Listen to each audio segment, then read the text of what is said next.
కలియుగం వస్తుందో రాదో తెలియదు కానీ పోయే కాలం మాత్రం దాపరించింది. అందుకే ఈ కరోనాలన్నీ.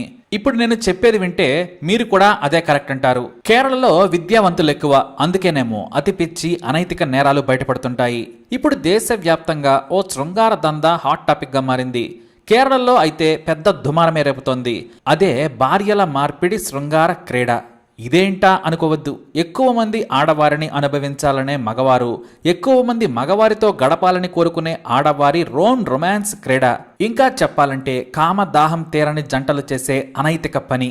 ముందు భర్తలు తమ భార్యలను వేరే వారితో పంచుకోవడానికి ఒప్పుకుంటారు. ఆ తర్వాత తమ భార్యలను ఒప్పిస్తారు. అందుకే దీనికి భార్యల మార్పిడి దందా అనే పేరొచ్చింది. ఈ శృంగార క్రీడను ఆడవారు కూడా ఎంజాయ్ చేస్తున్నారు. ఎగువ మధ్యతరగతి నుంచి ధనికుల వరకు ఓ గ్రూపులుగా ఏర్పడ్డారు. విపరీతమైన కామపిచ్చి ఉన్న వాళ్ళు తమ భార్యలను వేరే వారి దగ్గరకు పంపి వారి వైఫ్స్ ని తమ దగ్గరకు రప్పించుకుంటారు. ఈ శృంగార రోమ్ క్రీడ ఒక పద్ధతి ప్రకారం జరుగుతుంది. కేరళలో పోలీసు నిఘాలో ఇప్పటి వరకు 3 వాట్సాప్ గ్రూపులు బయటపడ్డాయి. వాటి పేర్లేంటో తెలుసా? కోకల్ Kerala, couple meet Kerala, meetup Kerala. ఇదే పేర్లతో వాట్సాప్, టెలిగ్రామ్, మెసెంజర్లలో గ్రూపులున్నాయి. వీటిలో 5,000 మంది సభ్యులున్నారు. ముందు తాము మార్చుకోబోయే భర్తలు మాట్లాడుకుంటారు. వారు మాట్లాడుకున్న తరువాత తమ భార్యను వేరే వారి దగ్గరకు కాఫీ షాప్ కు పంపిస్తారు. వేరే వ్యక్తి భార్యను తమ దగ్గరకు పిలిపించుకుంటారు. అంటే ఇది మొదటి ఘట్టం అన్నమాట. వైఫ్ స్వాపింగ్ కి ముందు ఈ మీటింగ్ జరుగుతుంది. ఇందులో ఆయా భర్తలు తాము శృంగారం నెరపబోయే వ్యక్తితో గంట మాట్లాడుతారు. ఇష్టాలు, ఏం చేస్తారు, మీరెక్కడుంటారు, కలిస్తే మనం ఎక్కడ ఎంజాయ్ చేద్దామని మాట్లాడుకుంటారు. సదరు మహిళ లేదా పురుషుడికి నచ్చితేనే ఈ స్వాపింగ్ ఉంటుంది.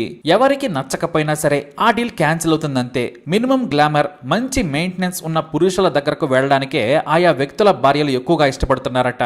కొంతమంది బ్యూటిఫుల్ ఉమెన్తో శృంగారాన్ని ఎంజాయ్ చేయడానికి వేరే మహిళల భర్తలైతే ఏకంగా గోవా, మాల్దీవ్స్ లాంటి ప్రాంతాలకు తీసుకెళ్లి మరీ ఎంజాయ్ చేసి వస్తున్నారట.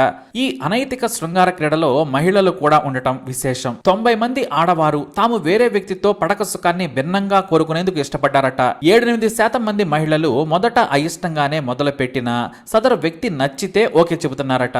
ఇక 2-4% మంది మాత్రం మనస్సు చంపుకొని వెళుతున్నారట. ఎందుకంటే ఈ వైఫ్ స్వాపింగ్ కు ఒప్పుకోకుంటే ఆత్మహత్య చేసుకుంటామని, మాకు వేరే మహిళతో ఎంజాయ్ చేయాలని ఉందని, ఉన్నది ఒకటే జిందగీ అని చెబుతున్నారట. నువ్వు ఒప్పుకోకపోతే కోసుకుని చస్తామని బ్లాక్మెయిల్ చేస్తూ ఒత్తిడి చేసి ఈ రొట్టలోకి దించారట శాడిస్ట్ సైకో మగాళ్ళు. ఇక ఎక్కువగా ఉన్నత వర్గాలకు చెందిన వారు, పైగా బాగా చదువుకున్న మహిళలు ఇదేదో బాగుంది కదా అని ఓకే అన్నారట. కానీ అందరూ చెడ్డ మహిళలు ఉండరు కదా. అలానే ఈ కంపు కేరళ సీక్రెట్ వైఫ్ స్వాపింగ్ దందా బయటపడింది. కేరళలోని కొట్టాయం జిల్లా పదనాడుకు చెందిన ఒక మహిళ జనవరి 8న పోలీస్ స్టేషన్ కు వెళ్ళింది. తన భర్త వేరే వ్యక్తితో గడపాలని పదే ఒత్తిడి చేస్తున్నాడని ఫిర్యాదు చేసింది. ఆమె మాటలు విన్న కొట్టాయం పోలీసులు ఆ మహిళకు మతిస్థిమితం తప్పిందా ఏంటి అనుకున్నారు. కానీ ఆమె చెప్పింది నిజమేనని ఆధారాలతో సహా చూపించేసరికి పోలీసులకు మతి పోయింది. షాక్ కొట్టినంత పనైంది. తన 32 ఏళ్ల భర్త పరాయి మగాడితో శృంగారం చేయమని ఒత్తిడి చేస్తున్నాడు. గత 2 ఏళ్ల నుంచి వేరే వ్యక్తితో గడపకుంటే ఆత్మహత్య చేసుకుంటానని బెదిరిస్తున్నాడని వాపోయింది. నాకు 2 పిల్లలున్నారు. వారి భవిష్యత్తు కోసం ఇప్పటికే 8 మంది వ్యక్తులు బలవంతంగా నాపై అత్యాచారం చేశారు.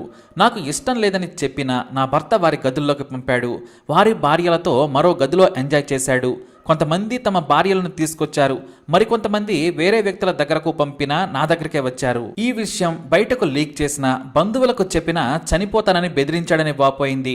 2 ఏళ్లుగా నరకం అనుభవిస్తున్నాను. కొత్త వ్యక్తులు అసహజ లైంగిక చర్యలు చేయమని ఒత్తిడి చేశారు. నేను ఈ నరకం భరించలేనని చెప్పింది ఆ మహిళ. తాను ఒప్పుకోకపోవడంతో భర్త ఒత్తిడి చేయడమే కాకుండా అతని తమ్ముడు నాతో అసభ్యంగా ప్రవర్తిస్తున్నాడని ఆ మహిళ పోలీసుల ముందు కన్నీరు మున్నీరైంది.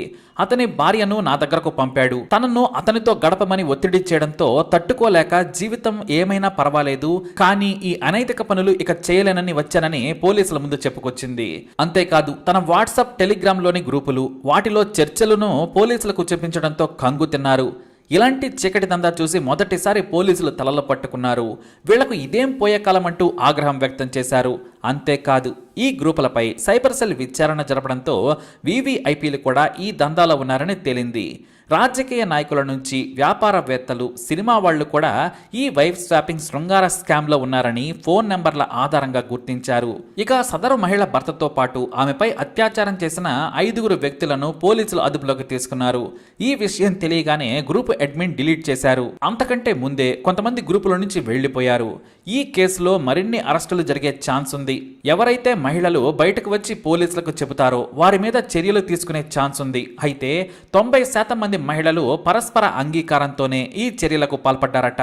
మరి ఈ కామపిచ్చి ఉన్న జంటల వ్యవహారం ఎటు దారితీస్తుందో మరికొద్ది రోజుల్లోనే తేలిపోనుంది. మరి చూసారుగా, ఇలాంటి దారుణాలు జరుగుతున్నాయి. అందుకేనేమో కొత్త రోగాలు పుట్టుకొస్తున్నాయి.